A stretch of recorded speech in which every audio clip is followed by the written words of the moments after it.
ശബരിമല സ്വർണ്ണപ്പാളി വിഷയം ഇന്നും നിയമസഭയിൽ ആളിക്കത്തിക്കാൻ തന്നെയാണ് പ്രതിപക്ഷത്തിന്റെ നീക്കം. ഇന്നലെ സഭയിൽ നടന്നതിന് സമാനമായി തന്നെ ചോദ്യോത്തരവേളയിൽ ശബരിമല വിഷയം ഉന്നയിക്കും. വിഷയം ചർച്ച ചെയ്തില്ലെങ്കിൽ ശക്തമായ പ്രതിഷേധത്തിന് തന്നെയാണ് പ്രതിപക്ഷത്തിന്റെ തീരുമാനം. അതേസമയം ദേവസ്വം ബോർഡ് യോഗവും ഇന്ന് ചേരുന്നുണ്ട്. ആൻഫിലിഡ് ഡിസൂസ ചേരുകയാണ് വിവരങ്ങളുമായി. സ്വപ്ന, കഴിഞ്ഞ ദിവസം ഇന്നലെ നിയമസഭയിൽ എന്താണ് ഉണ്ടായത്? സമാനമായ രീതിയിലുള്ള പ്രക്ഷോഭം തന്നെയാകും ഇന്ന് നിയമസഭയിൽ ഈ വിഷയത്തിലുണ്ടാവുക. കാരണം ശബരിമല വിഷയം അങ്ങനെ അങ്ങ് പിന്നോട്ട് പോകാൻ പ്രതിപക്ഷം തയ്യാറല്ല. കഴിഞ്ഞ ദിവസം ശബരിമല വിഷയത്തിൽ നിയമസഭയിൽ ഉണ്ടായത് നമ്മൾ കണ്ടതാണ്. ചോദ്യോത്തരവേള ആരംഭിച്ച ആ നിമിഷം മുതൽ തന്നെ, അതായത് നിയമസഭയിൽ സ്പീക്കർ വന്നിരുന്ന നടപടിക്രമങ്ങളിലേക്ക് കടക്കുമ്പോൾ തന്നെ പ്രതിപക്ഷ നേതാവ് എഴുന്നേറ്റ് നിന്ന് പറയുകയാണ്, ശബരിമലയുമായി ബന്ധപ്പെട്ട വിഷയത്തിൽ പ്രതിഷേധമുണ്ട്, ആ പ്രതിഷേധം സഭാതലത്തിൽ പ്രകടിപ്പിക്കുമെന്ന് പ്രതിപക്ഷ നേതാവ് പറയുന്നുണ്ട്. അതേ രീതിയിൽ തന്നെ ഇന്ന് ചോദ്യോത്തരവേള തുടങ്ങുമ്പോൾ, സഭാ നടപടികൾ ആരംഭിക്കുമ്പോൾ തന്നെയും ശബരിമലയിലെ സ്വർണ്ണപ്പാളി വിവാദത്തിൽ കടുത്ത പ്രതിഷേധം ആരംഭിക്കാൻ തന്നെയാണ് പ്രതിപക്ഷത്തിന്റെ തീരുമാനം. ഈ ഒരു തീരുമാനത്തിന്റെ അടിസ്ഥാനത്തിൽ ഇന്നും സമാനമായ രീതിയിൽ അടിയന്തര പ്രമേയത്തിന് നോട്ടീസ് നൽകാൻ പ്രതിപക്ഷം തയ്യാറല്ല. മറിച്ച് അത് ആദ്യമേ തന്നെ പ്ലക്കാർഡുകളും ബാനറുകളും ഉയർത്തി ഇന്നലെ എന്താണോ സഭയിൽ കണ്ടത് സമാനമായ രീതിയിൽ ദേവസ്വം മന്ത്രി രാജിവെക്കുക, ദേവസ്വം ബോർഡ് പ്രസിഡന്റ് സ്ഥാനമൊഴിയുക, ഈ രണ്ട് ആവശ്യങ്ങളും ഉന്നയിക്കി സഭാതലത്തിൽ പ്രക്ഷുബ്ധമാക്കും. അതോടൊപ്പം തന്നെയും ഹൈക്കോടതി ബെഞ്ചിന്റെ മേൽനോട്ടത്തിലുള്ള ഒരു CBI അന്വേഷണം, അതാണ് പ്രധാനമായും പ്രതിപക്ഷം ആവശ്യപ്പെടുന്നത്. ആ രീതിയിൽ CBI അന്വേഷണം, ഈ മൂന്ന് ആവശ്യങ്ങൾ ഉന്നയിച്ചാണ് സഭാതലം ഇന്നും പ്രതിപക്ഷം പ്രക്ഷുബ്ധമാക്കുക.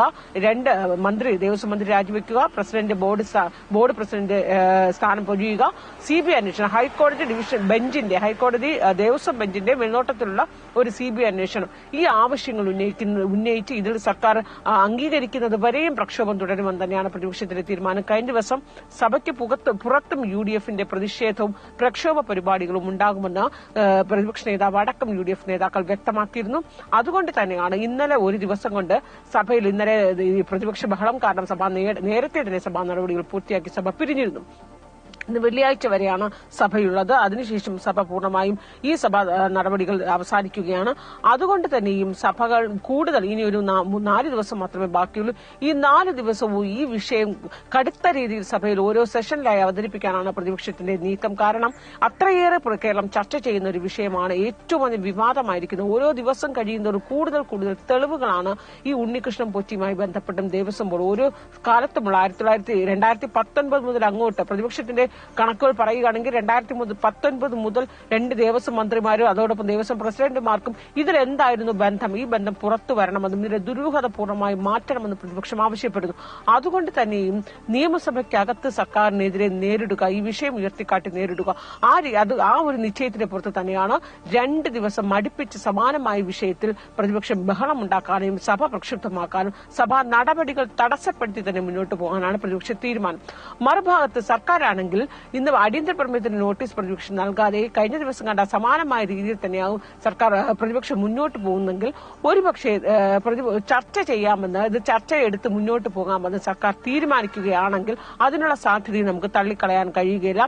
കഴിഞ്ഞ ദിവസം അടിയന്തര പ്രമേയത്തിന് എന്തുകൊണ്ട് നോട്ടീസ് നൽകിയില്ല, നോട്ടീസ് നൽകാൻ പോലും പ്രതിപക്ഷത്തിന് ധൈര്യമില്ല, ഭീരുത്വമാണ് എന്ന രീതിയിലുള്ള വാദങ്ങളൊക്കെ മുഴക്കിയാണ് സർക്കാർ ഇതിനെ പ്രതിരോധിച്ചതെങ്കിൽ ഇന്ന് ഒരുപക്ഷെ ചർച്ച ചെയ്യാമെന്നൊരു നിലപാട് സർക്കാർ സ്വീകരിക്കുകയാണെങ്കിൽ അത് ഏറ്റവും വലിയൊരു തീരുമാനമായി മാറും. കാരണം സമീപകാലത്ത് കേരളം ഏറ്റവും വലിയ ചർച്ച ചെയ്യുന്ന ഒരു വിഷയത്തിലായിരിക്കും. അങ്ങനെയെങ്കിൽ നിയമസഭയ്ക്കകത്ത് ഫ്ലോറിനകത്ത് ഭരണപ്രതിപക്ഷ അംഗങ്ങൾ തമ്മിൽ ചർച്ച ചെയ്യാനുള്ള ഒരു വേദി ഒരുങ്ങുക. പക്ഷേ അതിന് സർക്കാർ എത്രത്തോളം സജ്ജമാകുമെന്നാണ് അറിയേണ്ടത്. പക്ഷേ ആ തീരുമാനം ഉണ്ടാകാതിരിക്കുന്നിടത്തോളം കാലം നിയമസഭ സമാപിക്കുന്നത് വരെയും പ്രതിപക്ഷം ഈ വിഷയത്തിൽ സഭാതലം പ്രക്ഷുബ്ധമാക്കാൻ തന്നെയാണ് തീരുമാനം. ഒരുപക്ഷെ സഭ ബഹിഷ്കരിച്ച് കഴിഞ്ഞ ദിവസം കണ്ടതുപോലെ സഭ ബഹിഷ്കരിച്ച് പ്രതിപക്ഷം പുറത്തേക്ക് വരാനുള്ള സാധ്യതയും തള്ളിക്കളയാനാവുകയില്ല സ്വപ്ന. പക്ഷെ അതിന്റെ ഒരു തീരുമാനം എന്താകുമെന്ന് ചോദ്യോത്തരവേള ആരംഭിക്കുമ്പോൾ, അതായത് ഒരു 9 മണിയാകുമ്പോൾ തന്നെ നമുക്ക് മനസ്സിലാക്കാൻ കഴിയും സ്വപ്ന. സ്വാഭാവികമായും ഇത്തരത്തിൽ അടിയന്തര പ്രമേയ ചർച്ചയ്ക്ക് എടുക്കുകയാണെങ്കിൽ ഏത് രീതിയിലായിരിക്കും ഭരണപക്ഷം അതിനെ പ്രതിരോധിക്കുക എന്ന് തന്നെയാണ് നമുക്ക് അറിയേണ്ടത്. ഒപ്പം അൺഫിലിഡ്, ദേവസ്വം ബോർഡിന്റെ യോഗം ഇന്നിപ്പോൾ ചേരുന്നുണ്ടല്ലോ. ഈ കഴിഞ്ഞ ദിവസത്തെ ഹൈക്കോടതി പരാമർശങ്ങളുടെയും ഉത്തരവുകളുടെയും പ്രത്യേക അന്വേഷണ സംഘത്തെ അടക്കം നിയോഗിച്ച ഒരു പശ്ചാത്തലത്തിൽ ബോർഡ് ഇന്ന് എങ്ങനെയാകും കാര്യങ്ങൾ വിലയിരുത്തുക? സ്വപ്ന 2 ദിവസത്തേക്ക് അടിയന്തര യോഗം ചേരാനാണ് ഇപ്പോൾ ദേവസ്വം ബോർഡ് തീരുമാനിച്ചിരിക്കുന്നത്. അത് ഇന്നും നാളെയും ദേവസ്വം ബോർഡ് ആസ്ഥാനത്ത് തിരുവനന്തപുരത്ത് അടിയന്തരമായി ദേവസ്വം ബോർഡ് യോഗം ചേരുകയാണ്. ഇതിൽ 2 അജണ്ടകളാണ് പ്രധാനമായും എന്നാണ് നമ്മൾ മനസ്സിലാക്കുന്നത്. അതിലൊന്ന് ഈ ശബരിമലയിലെ സ്വർണ്ണപ്പാളിയുമായി ബന്ധപ്പെട്ട ഒരു വിഷയം തന്നെയാണ്. ആ വിഷയത്തിൽ പ്രധാനമായി 2 ഫയലുകളാണ് ഉദ്യോഗസ്ഥർ ആവശ്യപ്പെടുന്നത്. അതായത് ഒന്ന് 2019 മുതൽ ഇങ്ങോട്ടുള്ള ഫയലുകളാണ്. അതായത് ഈ ഉണ്ണികൃഷ്ണൻ പോറ്റിക്ക് ഈ സ്വർണ്ണപ്പാളി, അതായത് ദ്വാരപാലക ശില്പത്തിലെ സ്വർണ്ണപ്പാളിയിലെ അറ്റകുറ്റപ്പണികൾക്കായി ചെന്നൈയിലേക്ക് കൊണ്ടുപോകാൻ ഉണ്ണികൃഷ്ണൻ പോറ്റിയെ എങ്ങനെ ഏൽപ്പിച്ചു, അതുമായി ബന്ധപ്പെട്ട ഫയലുകൾ കഴിഞ്ഞ ദിവസം തന്നെ ഈ ഉദ്യോഗസ്ഥരോട് ഇന്ന് ബോർഡ് യോഗം ചേരുന്നതിന് മുമ്പ് തന്നെ ആ ഫയലുകൾ ഹാജരാക്കണമെന്ന് ദേവസ്വം ബോർഡ് ആവശ്യപ്പെട്ടിട്ടുണ്ട്.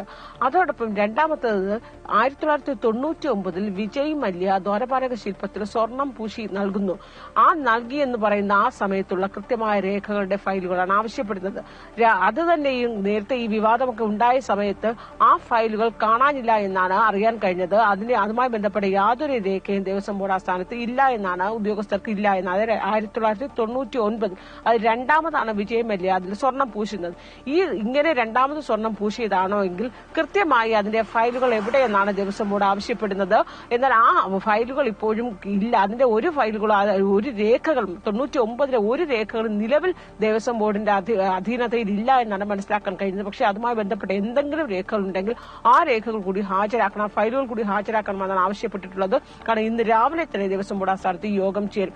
ഈ 2 വിഷയങ്ങളുടെ ഫയലുകൾ കൃത്യമായി പഠിച്ച് പരിശോധിക്കുക എന്നതാണ് ഇന്ന് ചേരുന്ന ദേവസ്വം ബോർഡ് യോഗത്തിന്റെ പ്രധാനമായ അജണ്ട. 1999നെയും 2019 ഉണ്ണികൃഷ്ണൻ പോറ്റിയുടെ കയ്യിൽ അറ്റകുറ്റപ്പണിക്ക് കൊടുത്തതിന്റെ ഫയലുകൾ. ഇതിൽ ഈ 2 ഫയലുകളിൽ ഏറ്റവും പ്രധാനമായും ദേവസ്വം ബോർഡ് ആവശ്യപ്പെടുന്നത് 1999 ഫയൽ. കാരണം ആ ഫയലുകൾ കാണാനില്ല എങ്കിൽ അത് ഉദ്യോഗസ്ഥരുടെ വീഴ്ചയാണ്.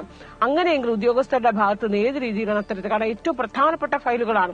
ദ്വാരപാലക ശില്പത്തിൽ സ്വർണം പൂശി, വിജയ് മല്യ സ്വർണം പൂശി ഇവിടെ നൽകുന്നു. അതിനെ തുടർന്നുള്ള വിവാദങ്ങളാണ് ഇപ്പോഴും ചുവടുപിടി. ഈ 2019 മുതൽ അത് പ്രതിപക്ഷം പറയുമ്പോൾ ഭരണപക്ഷം ഇപ്പോഴും പ്രതിരോധിക്കുന്നത് അങ്ങനെയെങ്കിൽ 1999 മുതൽ വിജയ് മല്യ ഇവിടെ സ്വർണം പൂശി ദ്വാരപാലക ശില്പം എത്തിയത് മുതലുള്ള വീഴ്ചകൾ അല്ലെങ്കിൽ അത് മുതലുള്ള എല്ലാ രേഖകളും പരിശോധിക്കണമെന്നാണ്. മാറി മാറി വരുന്ന LDF UDF സർക്കാരുകളുടെ മുഴുവൻ പങ്കും അന്വേഷിക്കണമെന്നാണ് ആവശ്യപ്പെടുന്നത്. അങ്ങനെ വരുമ്പോൾ പ്രധാനമായും ദേവസ്വം ബോർഡ് ഇന്നും നാളെയും ചേരുന്ന യോഗത്തിൽ ഈ 2 വിവാദങ്ങൾ കത്തി നിൽക്കുന്ന ഈ 2 നിർണായക സംഭവങ്ങളിലെ കൃത്യമായ രേഖകൾ ആവശ്യപ്പെട്ടുള്ള ഒരു വിശദമായ ഒരു അന്വേഷണമോ അല്ലെങ്കിൽ അത് തന്നെയാകും നടത്തുക. പ്രത്യേകിച്ച് ഹൈക്കോടതി വിശദമായ ഒരു അന്വേഷണത്തിന് പ്രത്യേക SIT രൂപീകരിക്കുന്ന ഈ ഒരു സാഹചര്യത്തിൽ കൂടി പ്രത്യേകിച്ച് ക്രൈംബ്രാഞ്ചിന്റെ ക്രമസമാധാന ചുമതലയുള്ള H വെങ്കടേഷിന്റെ മേൽനോട്ടത്തിലാണ് അന്വേഷണ സമിതി.